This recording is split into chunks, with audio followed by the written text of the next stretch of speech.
Hey everybody, and welcome to another episode of Cooking with Kathy, Craig, and Kathy. and Kathy. It's us again. Tonight we're making grape jelly chicken thighs. And we already got the grape jelly marinating on the stovetop. So what that is it's double amounts. I doubled the recipe because we like a lot of sauce in our chicken.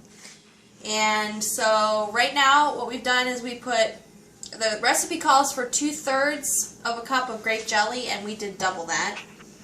And it calls for 1/2 cup of ketchup, we doubled that.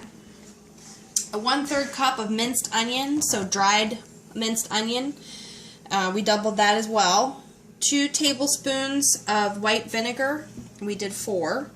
1 teaspoon of dry mustard, we did 2. And calls for 12 chicken thighs. Instead of thighs, because they're a little bit fattier, we did chicken breasts. So you can see that right here. And we just did 6 because they're big. They might take a little bit more time to cook, but should be okay. We just leave it in for a while. And the reason why we doubled the recipe on the sauce is because I just didn't think it would be enough. And I like to submerge the chicken in the sauce so it cooks thoroughly. And if there's not enough sauce, then it doesn't tend to do that. So I doubled it, and what we're having with it is green beans and a pasta dish. Fresh cut green beans at that. And there's the pasta. This is a 4-cheese pasta with sauce, and Let's see the bag. yep, made by Knorr, Italian sides. Lipton Knorr. They have good sides. You had me at Italian.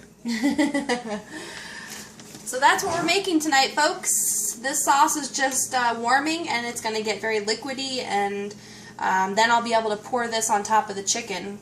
And once that's done, the chicken goes in the oven, and it goes in the oven for about 45 minutes on 400. But that's with chicken thighs, so if you wanted to do chicken breasts, you probably need to put it in a little bit longer. But you can just check it and see if it's done. What you doing now, sweetie pea? Okay, so the sauce has come to a slight boil. That's all you want to do is just let it, it's so thick with the grape jelly that you want it to not be so thick. So you want to boil it slightly, and then once it thins out a little bit, then you want to pour this over the chicken. So we're going to go ahead and do that now. Do it the other direction so you can see. Just pour it all over the top. Look at all that yummy goodness.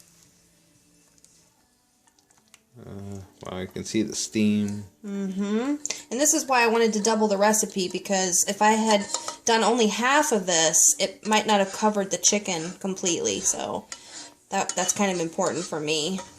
The chicken cooks better that way. It's more tender. It doesn't dry out when it's in the sauce. So I'll just put this back here, and then I'm just going to cover this, and I'm going to also flip it, because I want to make sure that, because the chicken is sitting on a pan, I want the sauce to cover it all. So I'm gonna just actually flip these. Alright, so I'm just gonna go ahead and flip these like I mentioned earlier, because I want to make sure that the sauce is coated on both sides,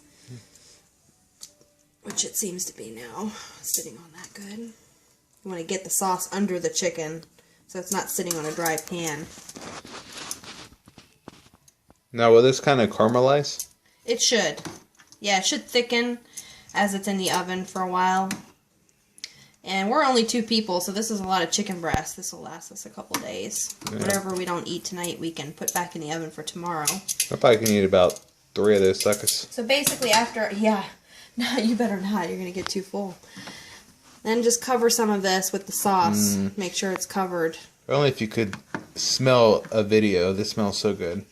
Yeah, the sauce really does, because it's sweet. With the grape jelly, it's kind of like those party meatballs that people see recipes for, where you can... It's like a sweet and sour. It's like a sweet and sour, yeah, exactly. And you can also use, instead of ketchup, you can use cocktail sauce if you want it to be a little bit more spicy. Some people like that. And we probably could have tried that too. I didn't think about that. We do have cocktail sauce, but... Anyway, the recipe called for this. We're going to try this first, and if it turns out good, then maybe we'll try cocktail sauce next time.